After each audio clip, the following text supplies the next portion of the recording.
It's the Mike Francesa Podcast on the Bet Rivers Network.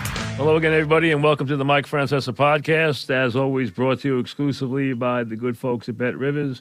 For all of your wagering needs, whether it's this summer or heading towards the next football season, which is now right around the corner, go to the ever-improving Bet Rivers app. It's better and bigger all the time.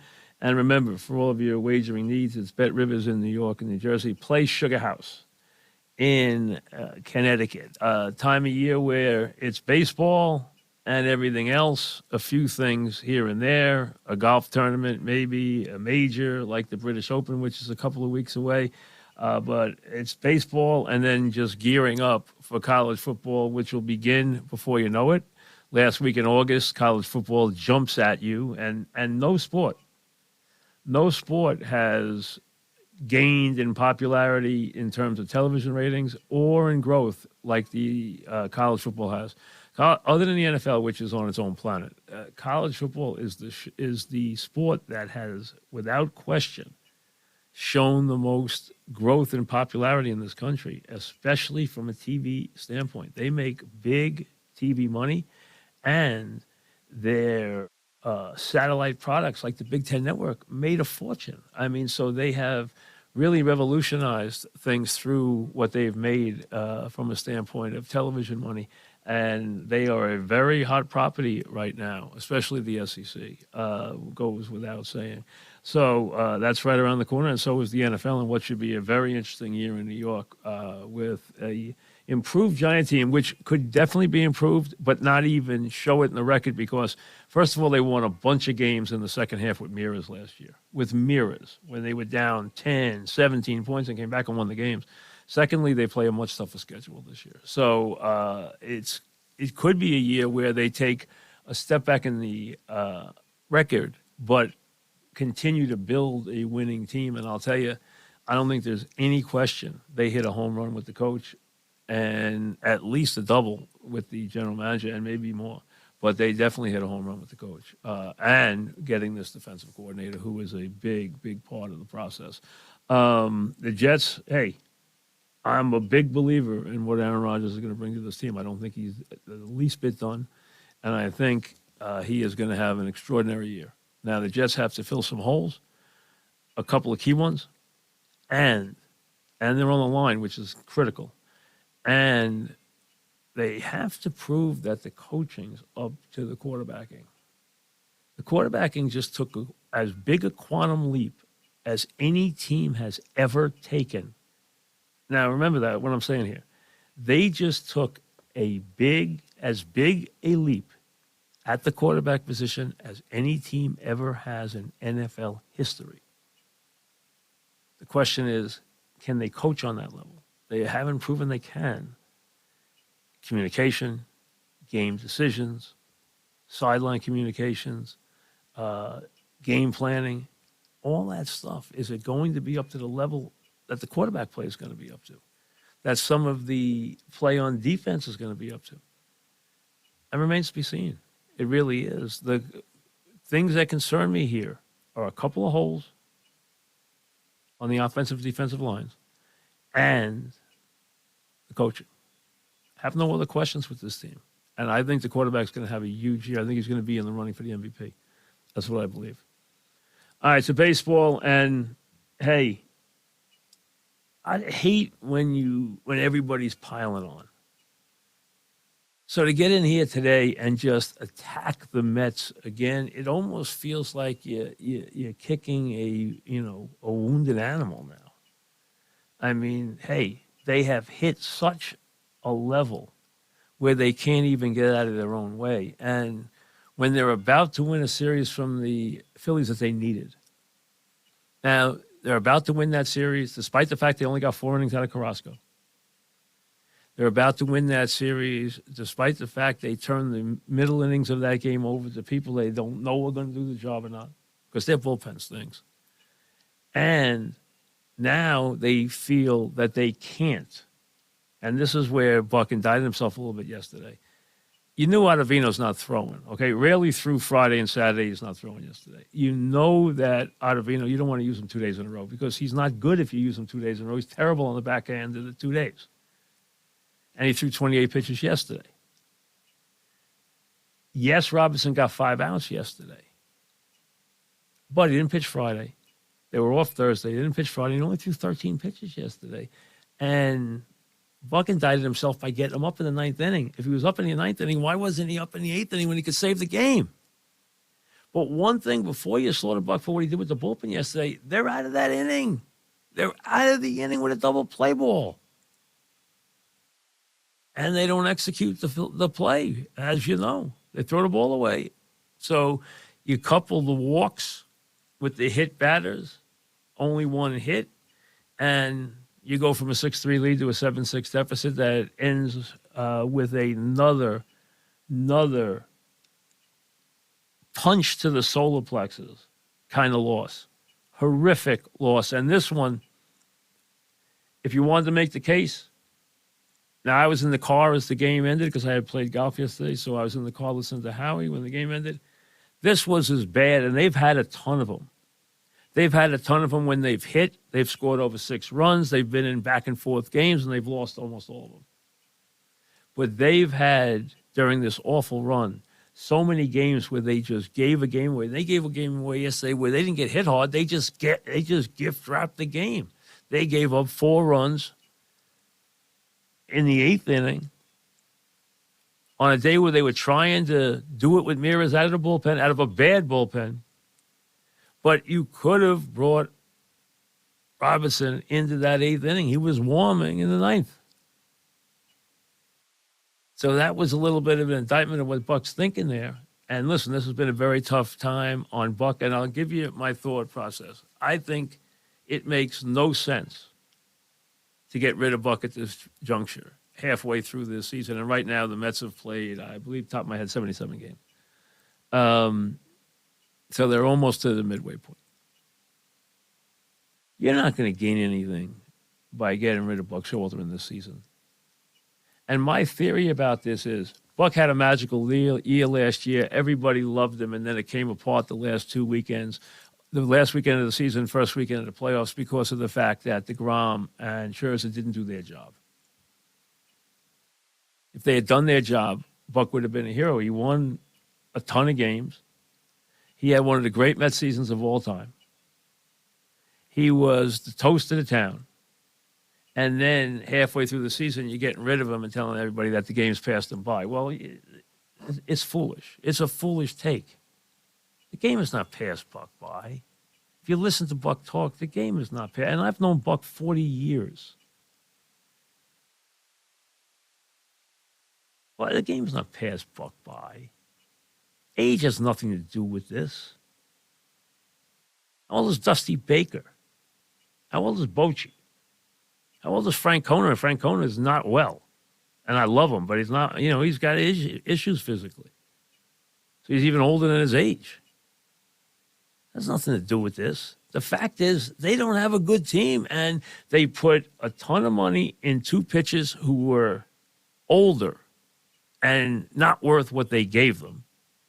And people who are telling you, and I heard people with this take last week about, hey, there are teams out there, Baltimore, Cincinnati, where a couple of teams mentioned. I was giggling when I was hearing it. You think Baltimore is going to trade for a pitcher whose salary is guaranteed for 3 years? That's twice the size of their payroll? What are you, serious? Scherzer's contract's $120 million for 3 years guaranteed. Baltimore's payroll is $60 million. They're not trading for a guy making twice their payroll when he can't even pitch at the same level anymore. They couldn't pay for him if he was pitching like Pedro Martinez in his prime. Same thing for Verlander. Verlander is not 1 year. He's $86 million over 2 years guaranteed. And you think those players aren't going to take player options? They're not getting their money anywhere else. Scherzer's sitting on $40 million a year. Verlander's sitting on $43 million a year. Guaranteed. They're going nowhere. They're both on the team next year. You want to tell me somebody wants to take Robinson in a pennant race if the Mets are out of it? Fine. You're not going to get anything for him. You want to deal him for, what you hope is a arm that comes through in the future? Go ahead. That's fine. That's about what you're talking about with the Mets. I mean, really. The Mets have guys that you aren't trading, like Alonso, and you have guys who nobody would take at their contract, like Lindor. And listen, Lindor can play. We all know that. He's got 15 home runs in a bad year. He's going to get 100 RBIs and 25 home runs minimum this year, playing shortstop every day. So it's not like he doesn't have, some ability. But he's not worth what they paid him. But Robinson, so what? You're not going to get anything for him. And you want to think there's somebody on this roster that somebody's going to take? Well, the Mets aren't going to get rid of McNeil when he's doing badly. Because he'll turn around and win a batting title next year. He's in a slump. He had a bad first half. He'll probably have a good second half. Tommy Pham could help somebody. The guy's a good dead red hitter. He can hit. He could help somebody in a pinch. And he's cheap. So what? You're not getting anything for him. So they got a couple of guys you could deal away who are going to give you nothing. So they aren't sellers. First of all, teams are sellers because of the fact that they need to clear money. Mets don't need to clear money. They can put money on top of money on top of money on top of money. They just need people to perform. They have the worst bullpen you've ever seen. It has no durability. It has Robinson on the back end who's done a good job. No durability. Ottavino could be good the first day. He's terrible if you pitch him back-to-back days. And the rest of the bullpen's awful. And they've gotten nothing out of their starting pitching. As I told you 10 days ago, 2 weeks ago, 3 weeks ago, whatever it was, hey, if Verlander and Scherzer don't go on tears, this team has no chance. And to me, they're getting to the point now. They are at the brink. And I'm telling you, if they go to 12 games under water on the wild card, right now, forget the division. They're 15 games behind the Braves in the division. 15 games. That is sayonara. That's over. Okay? That is long over. But if they get, at any point, right now, this week, in the next 4 days, where there's still half a season to play, if they get 12 games behind in the wild card, they're not catching up. They're 8 right now. It can't go to 10. It can't go to double digits. If it goes to double digits, they will not have even a remote chance. Right now, they have a remote chance where they could sneak in. And that's why that third wild card is there, to keep teams alive and breathing and hoping.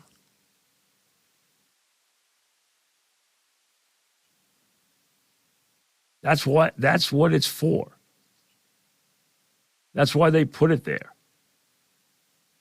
So that would happen.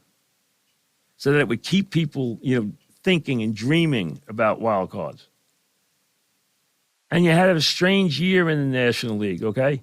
Nobody expected Arizona to be playing 15 games over 500.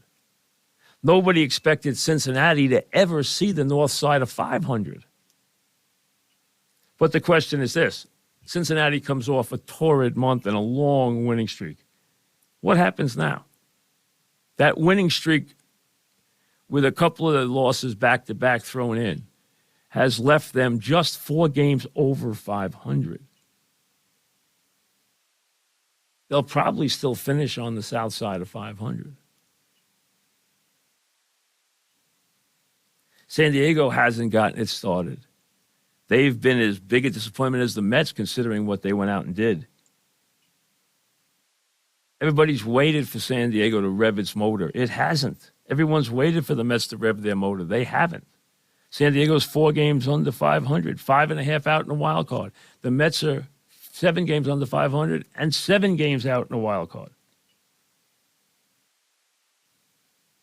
Pittsburgh looked like they were going to have a decent season for a while. Then they fell apart. The Giants have come roaring back. Miami's having a terrific year. I mean, nobody expected these teams. And right now, Miami and San Francisco and Arizona are in the playoff. Right now, today, think about it. Arizona, Cincinnati, San Francisco, and Miami are all in the playoffs. How many of those teams, Arizona, Cincinnati, Miami, San Francisco, are there the day the season ends? If two of them are there, that would be a lot.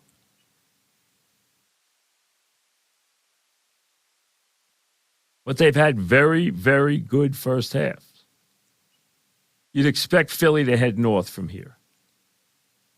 You expect San Diego to head north from here. And maybe you still dream of the Mets heading north from here. But they have to get better pitching. They have to field their positions better. And they've got to get some life out of certain guys who have had miserable, miserable seasons to this point. That's what you hope for. That's what you're dreaming about. You're hoping and dreaming that they can turn around and have a decent second half. And maybe, sneak in the back door into the wild card. Is it likely? No. Not with McNeil playing the way he is. Not with Marte, for the most part, playing the way he is. Not with Lindor playing the way he has, although he's warmed up lately. I mean, the only guy, Alonso's done his job. I understand you might want a higher batting average, but let's be honest. The guy would be leading the major leagues in probably homers and RBIs if he didn't get hurt. As it is, he's one off the homer mark. He's got 24. The leaders at 25. Ohtani and Olsen at 25. He's got 24. Lindor, for all the things you say about him, the guy has scored 45 runs. The guy has knocked in 52 runs, and he's hit 15 homers. You know what? He's on a pace to have 100 RBIs, 95 runs scored, and 25, 30 homers. You're not going to say that's a bad year for a guy playing shortstop every day. You'd like to see him be more consistent. You'd like to see him be better from the left side of the plate. Yes. But I can expect better second halves out of McNeil, Marte, Lindor. I can expect Alonso to turn around and still hit 45 home runs. He's already got 24. But they have got to get some semblance of performance out of their pitchers. They have 3 guys who have won more than 3 games. 3 guys. They don't do anything. They don't do anything well. Their bullpen's atrocious. Their starting pitching is very, very, very inconsistent. Now, they should be able to get enough out of Scherzer, Verlander, and Senga. Piece the other guys in and hope they can get a run going at some point. They're not going to have a good bullpen this year. There's no way that's going to happen. The residual effect of Diaz has been far more than people think. Yes, Robinson's done well, but you know what? If you had Diaz and Robinson, add on Avino and Raley, you could kind of piece a bullpen together. That's not what Buck has had. Plus, he's got starters going 4 innings every night.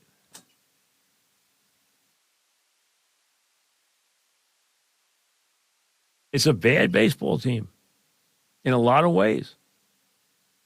And bad baseball teams manifest themselves when everything doesn't fit. And everything doesn't fit.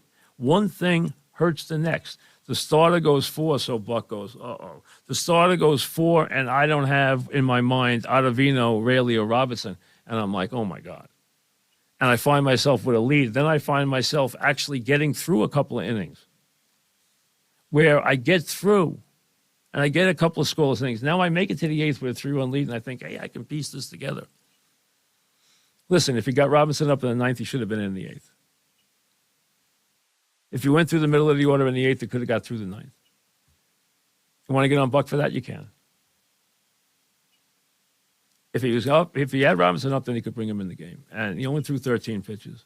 I know we got 5 outs, but he only threw 13 pitches. And that series would have meant a lot to them coming home to play the Brewers. The Mets need to get a nice 5-6 game winning streak that will calm everything down.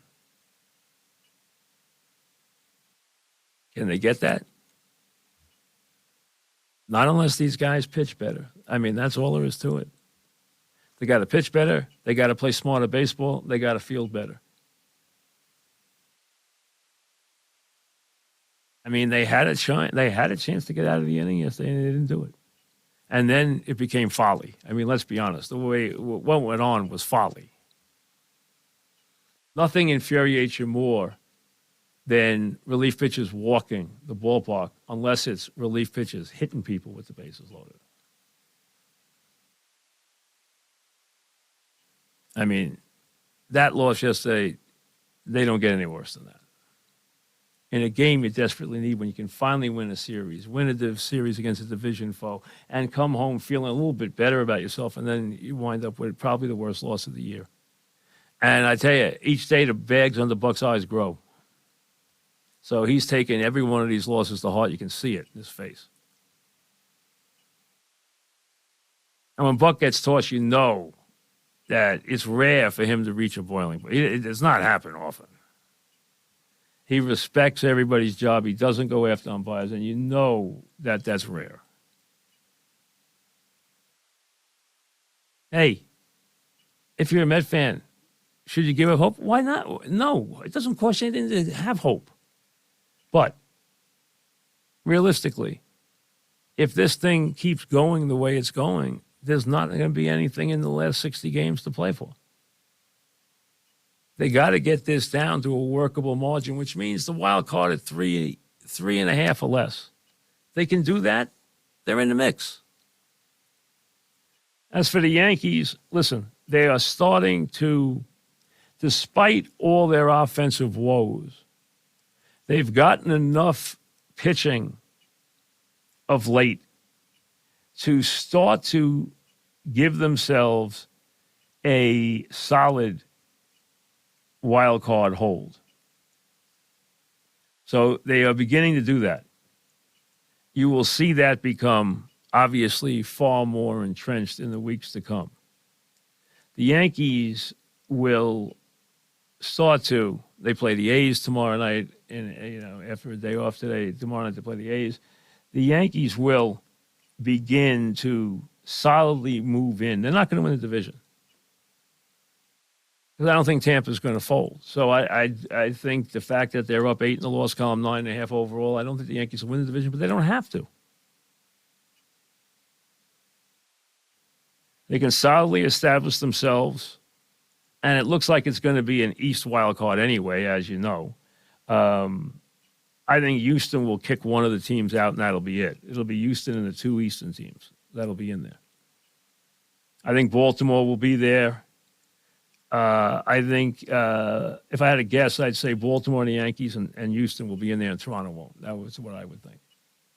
I think the Orioles are not going to back up. I really don't. I think they got a good lineup. I think they had a good mixture, and I think the fact there are 18 games over 500, I think they're going to stay playing good ball the rest of the way. I'd be surprised if they fall out of it, and they have a good cushion right now. I think the Yankees will solidify their position there. And they got to get, I don't know when Judge is coming back. We know now that there's a ligament issue there. Which ligament, I'm not sure. The big toe is much more tricky than people think. And usually something that affects football players. This is not turf toe. This is a toe that slammed into that fence. And they need Stanton to wake up. They need Rizzo to wake up. But I like I really like what they've gotten out of McKinney, and I like what McKinney brings to the team. He brings a little bit of old-fashioned left-handed power to this team, and that's what you like to see. It's been lacking for so long. Role players, guys who just, the Jim Spencer, Oscar Gamble, Bobby Mercer. And Mercer, we know, was a star, but later in his career, he was a guy who could just, target that right field fence. Oscar Gamble could do that, okay? Spencer could do that. There's so many guys in history who were capable of, taking, and plenty of righties have done it too, but not to the level that the lefties could. And when you got a guy like McKinney, you know what? He's been good, and he's given them a big lift. And that's what they need. Because their offense has been woefully inconsistent. Hey, they've carried some guys, let's be honest. But that was a good win yesterday against a good team. And I think they're going to be fine. Like I said, they don't have to win the division. I don't think they're a championship team, though. So if you think this is going all the way this year, I don't think so. I think there's better teams. But let's wait till we see what everything looks like when they're getting ready to play the postseason versus where they are now. I do think they will be in the postseason. For the Mets, it's going to be a long shot and a undertaking that they better start real soon. Because it's 8 and going south, and if it keeps going south, there won't be many more days to talk about it. Enjoy your Monday. Thanks for listening to the Mike Francesa Podcast on the Bet Rivers Network.